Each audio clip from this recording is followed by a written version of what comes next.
Jazeera Airways ടെർമിനലിൽ വിമാന സർവീസുകൾ ഉടൻ പുനരാരംഭിക്കുമെന്ന തരത്തിൽ പ്രചരിക്കുന്ന വാർത്തകൾ അടിസ്ഥാനരഹിതമാണെന്ന് കുവൈറ്റ് സിവിൽ ഏവിയേഷൻ അതോറിറ്റി അറിയിച്ചു.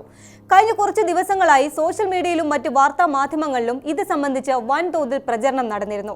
എന്നാൽ ഇത്തരം വാർത്തകൾ ഔദ്യോഗികമല്ല എന്നും ജസീറ ടെർമിനൽ തുറക്കുന്ന കാര്യത്തിൽ നിലവിൽ തീരുമാനങ്ങളൊന്നും എടുത്തിട്ടില്ല എന്നും അധികൃതർ വ്യക്തമാക്കിയിട്ടുണ്ട്. രാജ്യത്തെ ഗവൺമെന്റ് കമ്മ്യൂണിക്കേഷൻ സെന്ററും ഈ വാർത്ത നിഷേധിച്ചുകൊണ്ട് രംഗത്തെത്തി. തെറ്റായ വിവരങ്ങൾ വിശ്വസിക്കരുതെന്നും ജനങ്ങൾക്കിടയിൽ ആശയക്കുഴപ്പമുണ്ടാക്കുന്ന ഇത്തരം വാർത്തകൾ പ്രചരിപ്പിക്കുന്നത് ഒഴിവാക്കണമെന്നും DGCA ആവശ്യപ്പെട്ടു. വിമാനത്താവള ടെർമിനലുകളുടെ പ്രവർത്തനം പുനരാരംഭിക്കുന്നതും പുതിയ വിമാന സർവീസുകൾ സംബന്ധിച്ചുള്ളതുമായ അറിയിപ്പുകൾ കുവൈറ്റ് സർക്കാരിന്റെ അംഗീകൃത പ്ലാറ്റ്ഫോമുകളിലൂടെ മാത്രമേ ലഭിക്കുകയുള്ളൂ. മാധ്യമങ്ങളും പൊതുജനങ്ങളും വാർത്തകൾ ഷെയർ ചെയ്യുന്നതിന് മുൻപ് അവയുടെ കൃത്യത ഉറപ്പുവരുത്തണം. ഔദ്യോഗിക സ്രോതസ്സുകളിൽ നിന്നുള്ള വിവരങ്ങൾ മാത്രം പിന്തുടരണമെന്നും ഏവിയേഷൻ രംഗത്തെ പുതിയ അപ്ഡേറ്റുകൾക്കായി സർക്കാർ ചാനലുകളെ ആശ്രയിക്കണമെന്നും കുവൈറ്റ് സിവിൽ ഏവിയേഷൻ പ്രസ്താവനയിൽ വ്യക്തമാക്കി.